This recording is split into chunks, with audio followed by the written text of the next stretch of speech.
تو دیکھیں نا کتنی عجیب بات ہے کہ بیچنے والا بھی کہتے ہیں جی برکت کوئی نہیں ہو رہی خرید و فروخت میں، خریدنے والا بھی کہتا ہے کہ جی برکت نہیں ہو رہی، تو برکت کہاں سے ہو؟ اللہ کے رسول صلی اللہ علیہ وسلم نے جو برکت کا کلیہ قانون قاعدہ بتایا، کیا ہم اس کو فالو کر رہے ہیں یا نہیں؟ آپ صلی اللہ علیہ وسلم نے فرمایا جب خرید و فروخت کرنے والے دو اشخاص آپس میں لین دین کرتے ہیں نا، تو فَإِن صَدَقَا وَبَيَّنَا، دو چیزیں ہیں، اگر انہوں نے سچ بولا وَبَيَّنَا، اور واضح کر دیا، کیا مطلب اس چیز کی ہر طرح کے عیوب کو،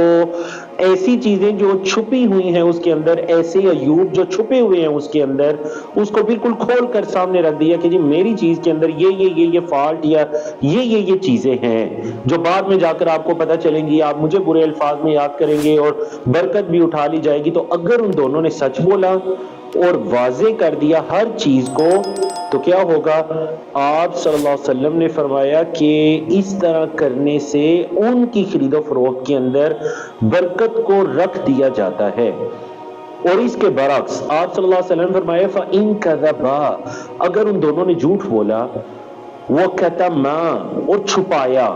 مشتری نے بائع سے کچھ چھپایا، بھائی نے مشتری سے کچھ چھپایا، آپس میں دونوں نے ایک دوسرے سے کچھ چھپایا، یا کم از کم ان میں سے کسی ایک نے بھی چھپایا، تو کیا ہوگا؟ مُحِقَتْ بَرَكَةُ بَيْعِهِمَا، ان کی خرید و فروخت کی جو برکت ہے اس کو ختم کر دیا جاتا ہے۔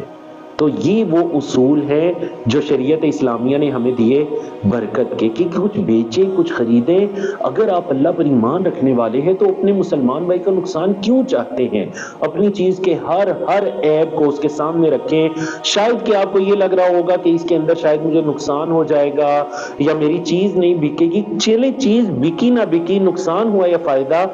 آپ دین کو تو بچا لیں گے، آپ برکت کو تو بچا لیں گے۔